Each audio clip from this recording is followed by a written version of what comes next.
I was not going to extend this forever war, and I was not extending a forever exit.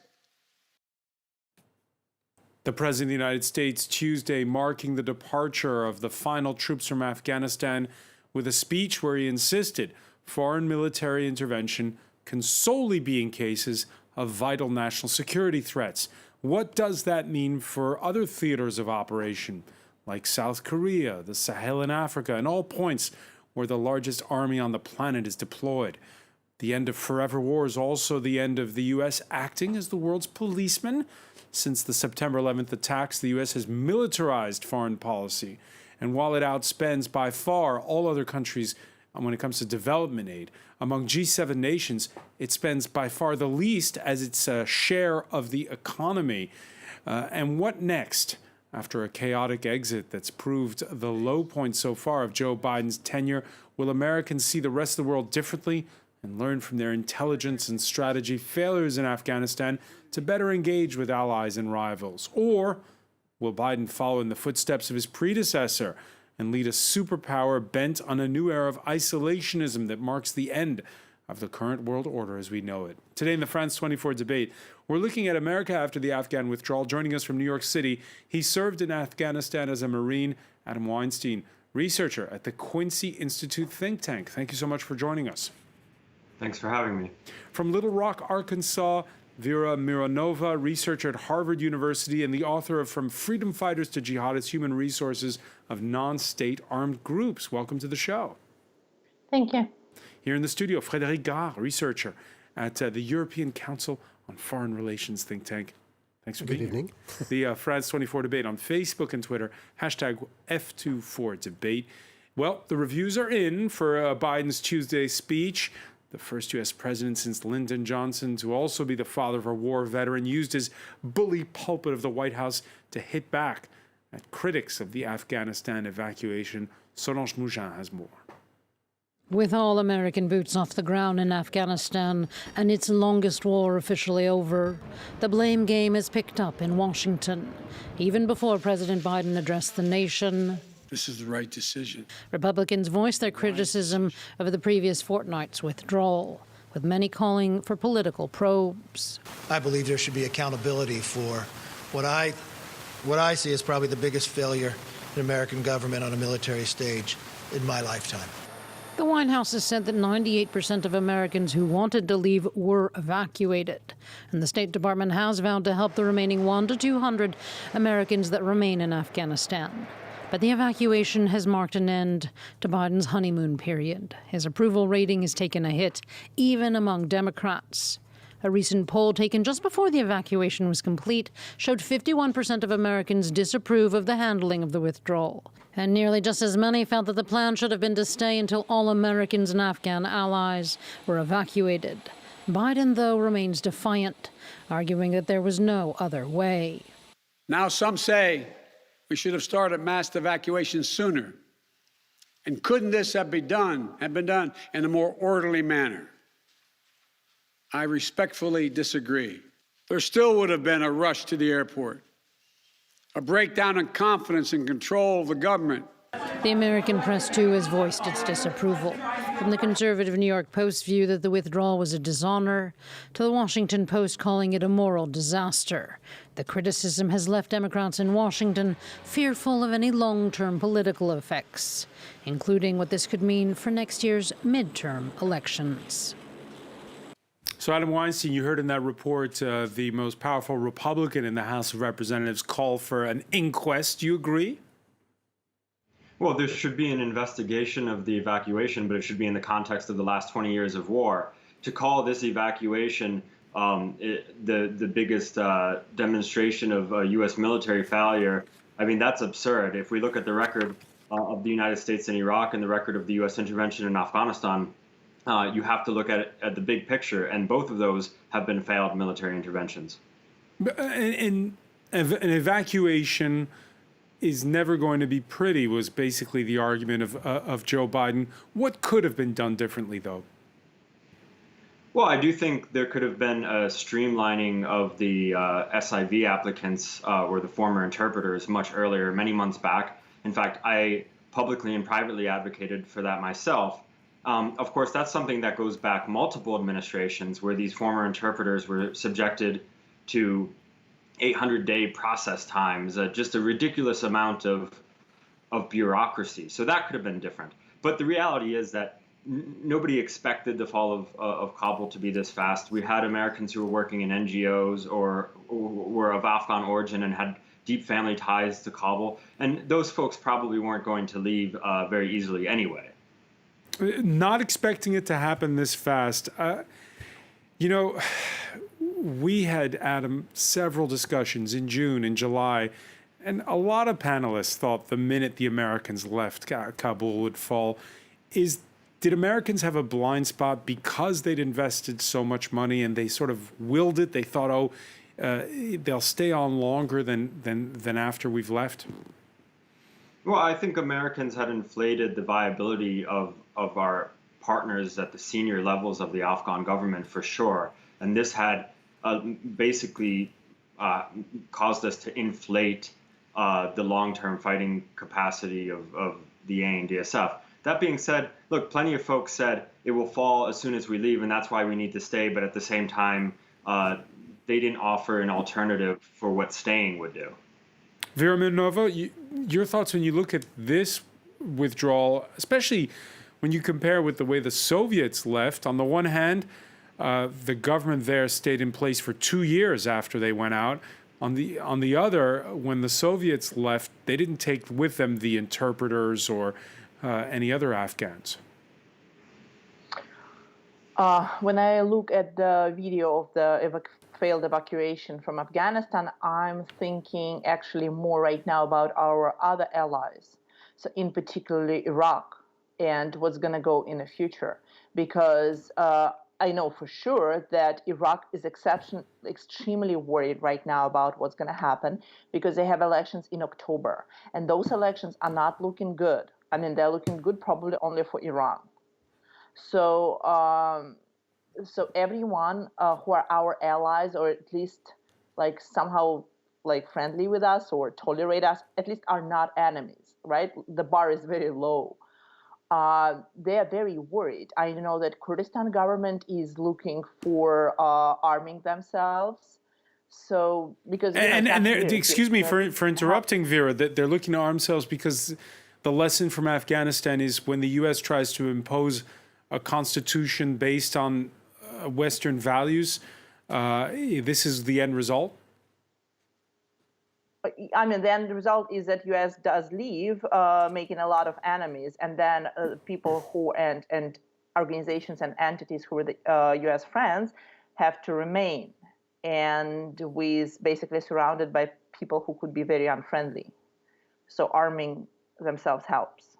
Frédéric Gare, when you look at what the U.S. is going through right now, your thoughts on whether you heard there Vera Mironova talk about the worries now when it comes to Iraq's upcoming elections in light of what's happening in Afghanistan. Is it the U.S. way of thinking that's lost, or is it just a military defeat?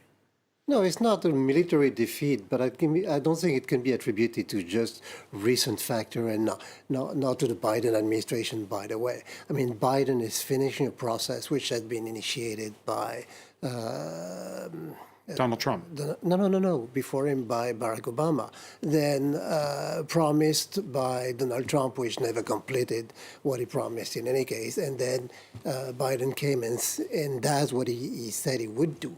It all came from the realization that the situation would not improve even if Americans stayed longer. So there is a logic in what is being done. And the American government has done what it had to do in order to help build the Afghan forces and the Afghan government. I mean, there have been mistakes done, probably an ignorance of the political system as well, but this is something different.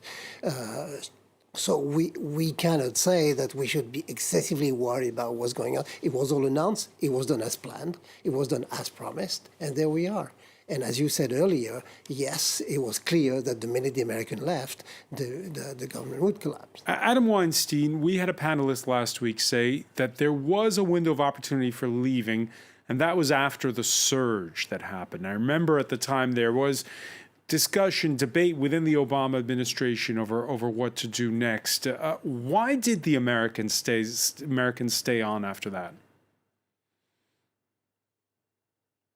After the initial invasion, when we had the summit at Bonn, we could have included elements of the Taliban and tried to come up with a political settlement then and left. We could have left before the surge. We could have left after the surge. The surge itself was a deeply flawed policy. The reason the Americans stayed on is because when you're fighting an insurgency, the moment when you have the most leverage to bring them to the negotiating table is also the moment when it's easiest to delude yourself into thinking you can defeat them on the battlefield. So we got into this toxic pattern of just another 6 months, just another year, and that got us to nearly the 20-year mark.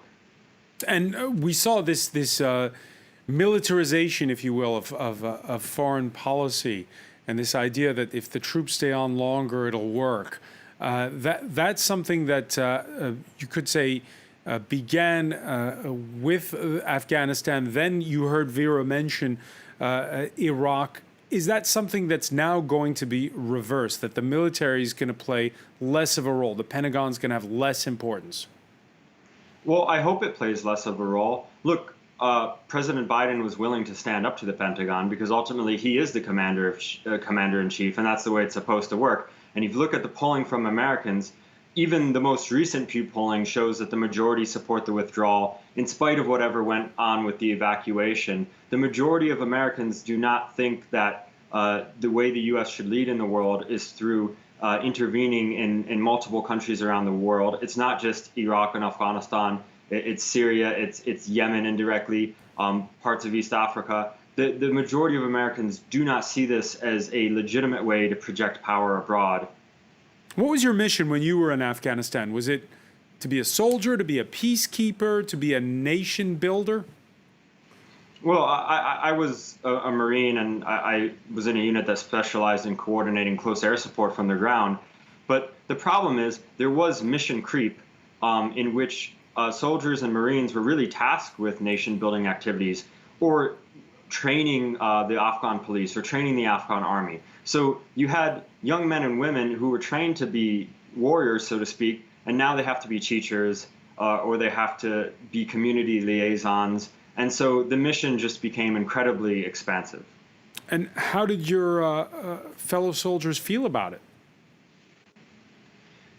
I think the majority of Marines who I know who served in Afghanistan at the time were enthusiastic about the service because Marines did like to deploy and do what we were trained to do, but we did feel like the mission itself was futile. You couldn't help but think it was futile when you see the amount of resources and energy that was being expended to essentially chase Taliban around southern Afghanistan. Before 9/11, before the invasion of Afghanistan and Iraq, there was 1991 Operation Desert Storm, where the U.S. federated 35 nations back then to take back Kuwait from Saddam Hussein. That raised the profile and the morale of a U.S. military that had been haunted by the Vietnam, and it would be followed by the decisive intervention to end wars in the former Yugoslavia.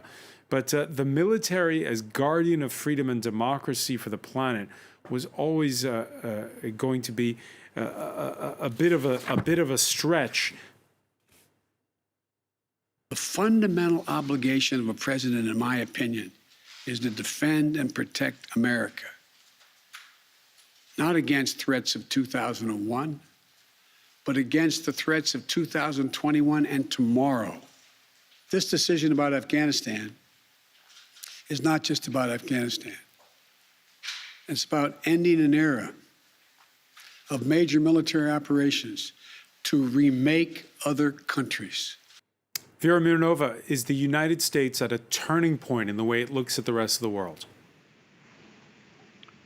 I think right now everyone is just sitting quietly and watching what's going to happen. All the countries to kind of understand their position, starting from small nations that don't play active role to Russia. No one is making like any moves right now, but definitely everyone is thinking that kind of playground changed. So they are getting ready to take some kind of other roles or stance on different matters. And the rest of the world is holding its breath. You're in Arkansas, in the south of the United States right now. Do Americans there want, a withdrawal before 1941 and the Japanese attack on Pearl Harbor? The sentiment that the United States shouldn't be going abroad was very strong. Are we back to that? Yes, that's what it feels on the ground. I think everywhere in U.S., basically outside of policy circles who are looking at foreign policy, everyone is just asking what are our sons and daughters doing in Afghanistan and Iraq for several years. So like several decades now. So yeah, I mean, in that sense, absolutely, that's true, right? But we're also looking for a policy perspective, what possible future threats this kind of withdrawal could lead to. This kind of withdrawal could lead to, Frédéric Grard, the French are deployed militarily, most notably in Africa on several fronts. And is there this idea of mixing military with nation building when you look at a country like Mali and you compare it with what's going on in Afghanistan? Well, I'm not an expert in Mali, and I'm certainly not going to speak about that. But I mean, this is definitely What's the French not mindset when you compare it to the American mindset? Well, the French mindset is that politics should play a greater role in all this. If you look basically at the American intervention in Afghanistan, what you see is a military side of the action and then nation building, which is largely based on election on the one side for the political side and limited to that, and on the other one, building the economy back, which has led to a lot of waste of resources and so on.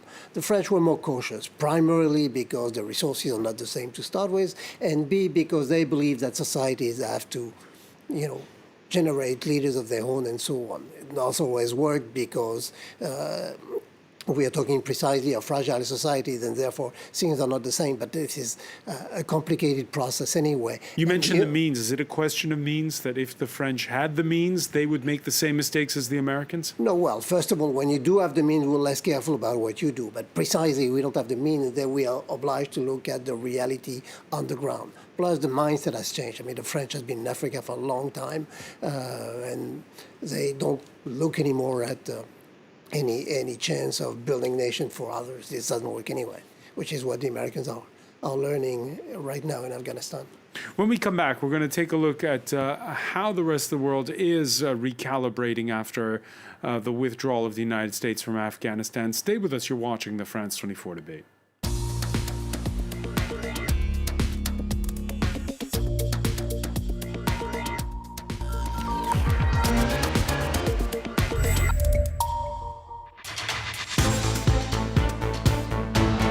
Welcome back, or welcome if you're just joining us. It's the France 24 debate.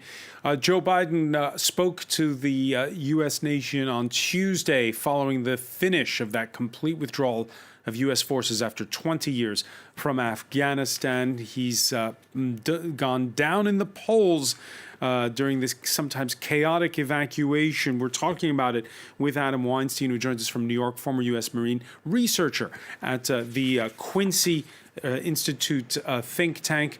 Joining us from Little Rock, Arkansas, Vera Mironova, researcher at Harvard University, the author of From Freedom Fighters to Jihadists, Human Resources of Non-State Armed Groups, and Frédéric Grard, researcher at the European Council on Foreign Relations think tank.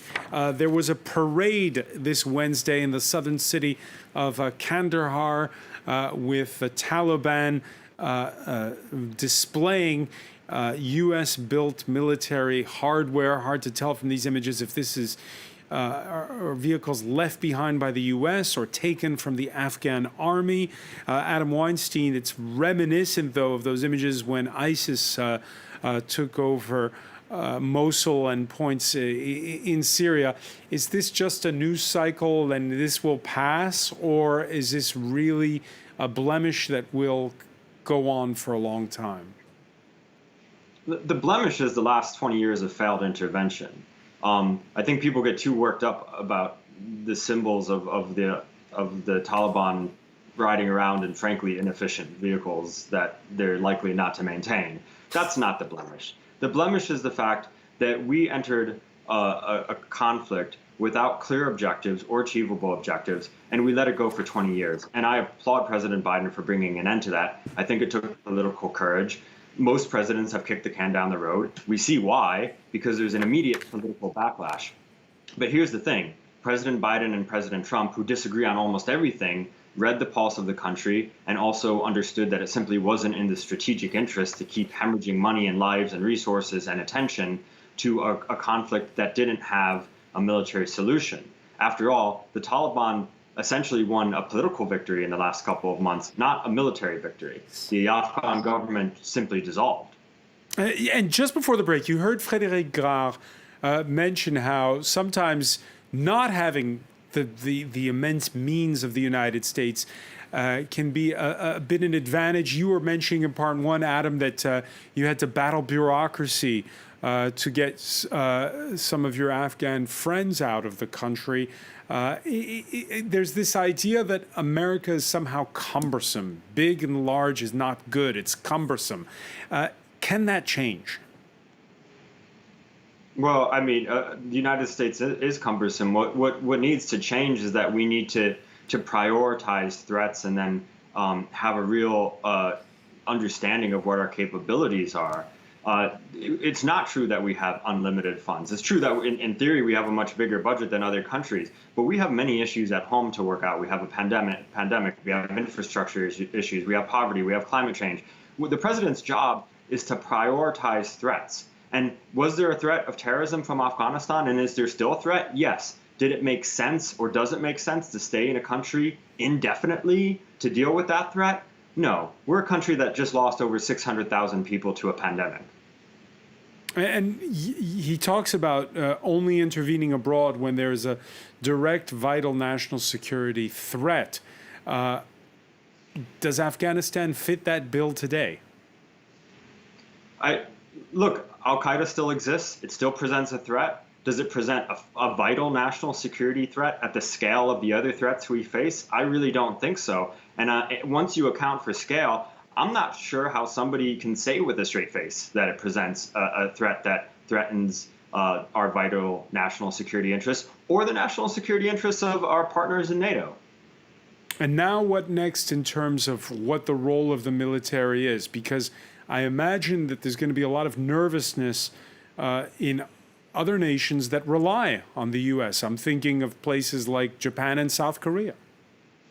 Well, I think the relationship between Japan and South Korea involves national security interests that perhaps are more vital than Afghanistan.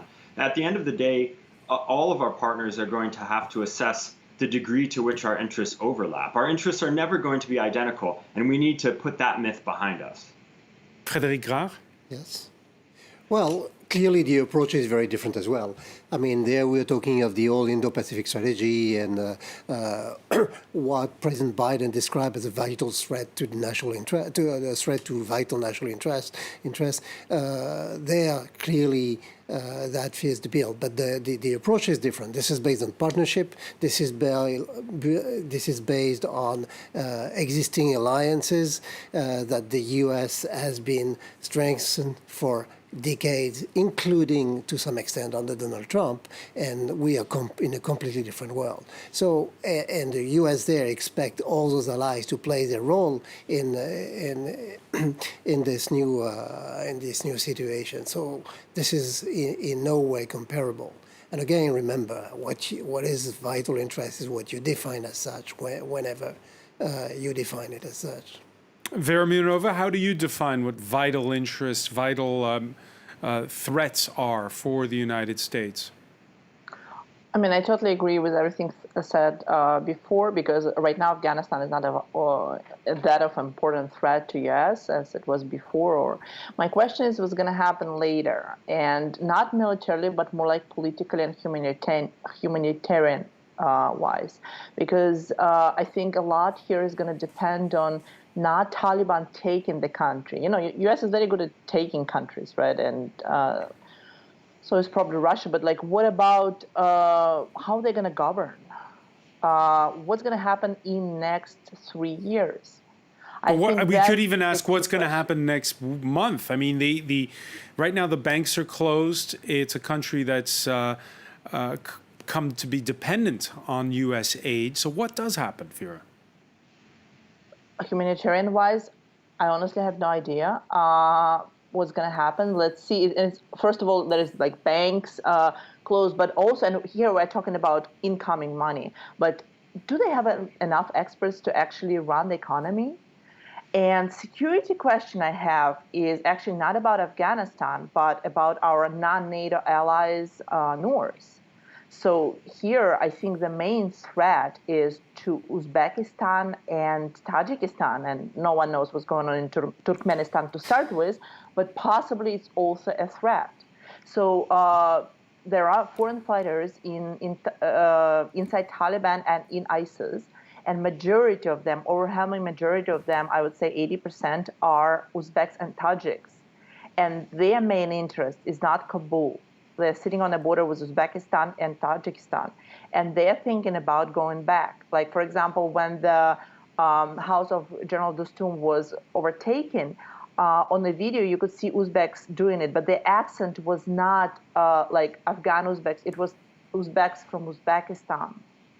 So the question is it going to be like a country of like Taliban Afghanistan, and it's going to be running the country as a country with there some religious vibes? Or the threat is going to be expanding with time.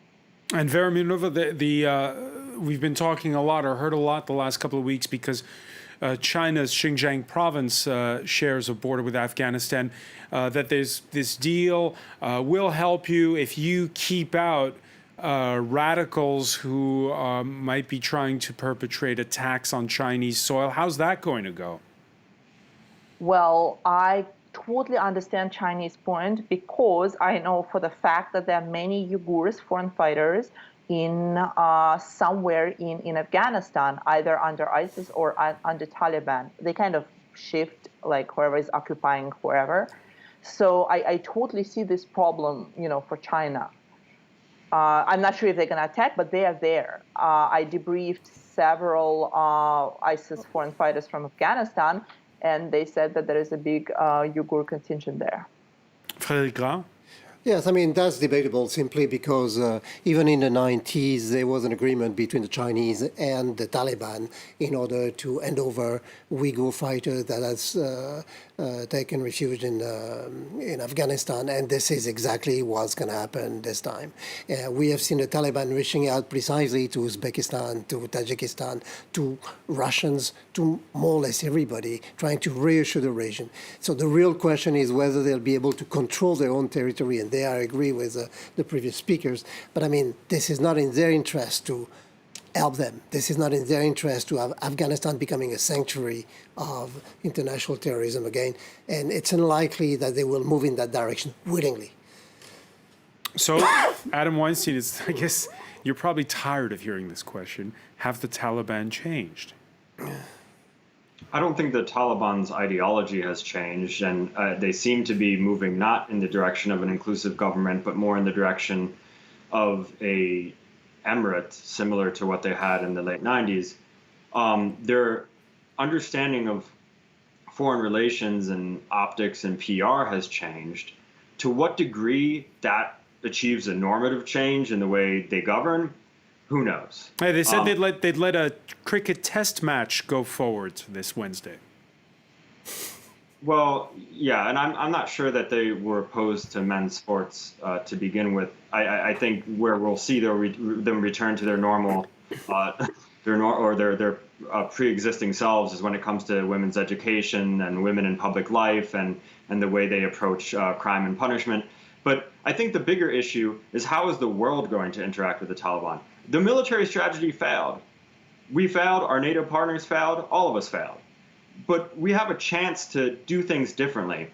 Are we simply going to retreat into a shadowy era where we engage in economic sanctions that ultimately punish common Afghans and don't really hurt the Taliban, and drone strikes based on faulty intelligence that kill Afghan families? Or are we going to try to come up with a new way of engaging with the Taliban in Afghanistan and not allow the Taliban to hold 40 million Afghans hostage using our own sanctions, So I think we have to come up with more creative ways to engage in the world. Ending a militaristic foreign policy necessitates diplomatic engagement. We're not leaving a vacuum. We're replacing one kind of failed engagement with a new kind of engagement that's more sustainable, which is through development and through diplomacy. And yes, the results will come slower, but they're sustainable. And when they're actually achieved, they're not so easily reversible.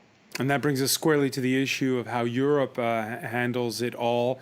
In their last incarnation, I think it was something like 4 nations that recognized the Taliban government in Afghanistan. This time, a lot of European nations say they're willing to maintain diplomatic ties. The G7 nation that spends the most per capita on foreign aid is Germany. Its foreign minister this week traveling to, here you see him in Turkey. Heiko Maas also going to some of those nations that Vera mentioned north of Afghanistan.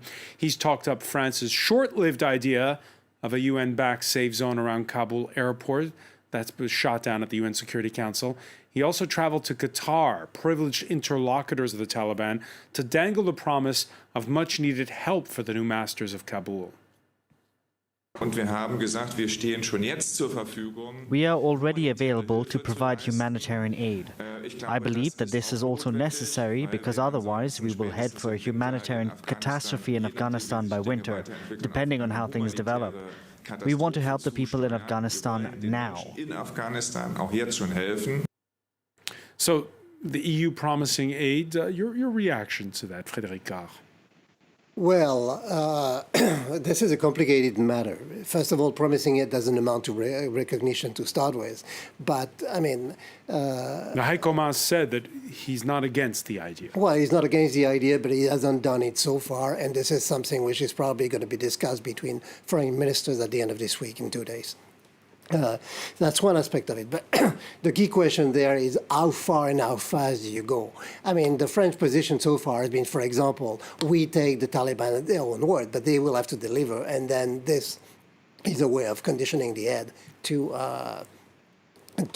what the Taliban actually do. Yeah, and we've heard here in Paris the chattering classes on sets like this one who've been having a bit of a double message. On the one hand, let's engage with the humanitarian efforts that we heard from the foreign minister with development, as Adam was saying, and on the other hand, saying, well, maybe we should also back those who are resisting the Taliban. Well, let's see where this goes. I mean, I think that everybody right now is exploring its own options. And I don't think that anybody is willing to go in a situation which is at least seemingly desperate right now. As far as the humanitarian assistance is concerned, then we'll see what the Taliban have to show for it as well. And this is going to be a key issue, who start and where we go from there. And this is going to be a very tricky issue. Because once you start that, then this has the dynamic of its own. So there is certainly no willingness to push the Afghan people further into misery for purely self-interest in order to avoid what people fear, rightly or wrongly, as being a next wave of immigration all over Europe, which I personally don't believe will be the case. But and at the same time, keep enough pressure on the Taliban so that they keep on their words.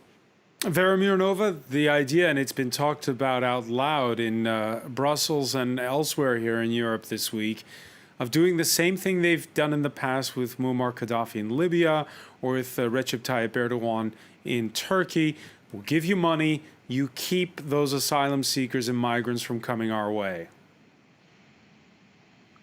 Well, the question is if it's going to work.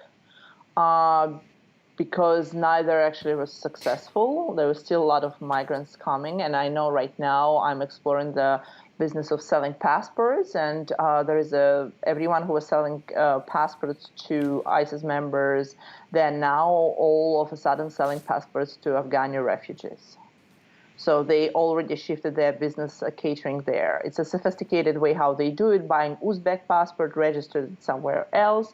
But I mean, it's ongoing. And they told me that the smuggler, that they're shipping those fake passports to Iran, which was a little weird to me. So the question is, Vera, you're saying it doesn't work, but yes, there's a catastrophic situation, and many of them are Afghans in places like the Greek Isle of Lesbos, but it's nowhere near the numbers we're seeing inside the European Union as before 2015. Yeah, but like again, it's gonna. I think a lot of people, including Afghans themselves, are right now watching what's gonna happen. They're also not moving anywhere. It's the same with Turkey. Like we didn't see refugees coming to Europe right away when the war started. You know, it took some time. So I think a lot of people right now is like assessing situation basically. Adam But Weinstein. I'm afraid that those refugees would be weaponized. Like, for example, like what role does Iran play in that? What role does Russia play in that? You know, we saw with Belarus that was shipping, you know, refugees to Europe basically for nothing, just to scare Europe. So the question is, what would be other actors involved in that? Adam Weinstein, your thoughts on Iran's take now? I think Iran is approaching the situation with caution. Historically, they were enemies with the Taliban, but over time, because the U.S. intervention lasted so long, Iran's Revolutionary Guard saw an opportunity to sort of poke at the U.S. And did have ties with the Taliban and provide support to the Taliban out of Mashhad. So I think Iran is taking a wait-and-see approach. I mean, but again, this demonstrates the problem with these long-term U.S.-led interventions, which is that they disrupt the power dynamics on the ground. And we actually had an opportunity to work with Iran on rebuilding Afghanistan, and Iran was quite helpful at the Bonn conference that set up the interim government. But instead, President Bush decided to have his axis of evil speech and completely alienate Iran. And now in the United States, or more precisely in Washington, D.C., the next time they draw up a budget for 2022, will they suddenly say, well, let's rethink how we spend the money, let's try to do more for development aid, less for the military? I haven't seen that transition yet, but it needs to happen. I do think we see a movement away from these long-term interventions or these forever wars. Does that translate into decreasing an already bloated military budget yet?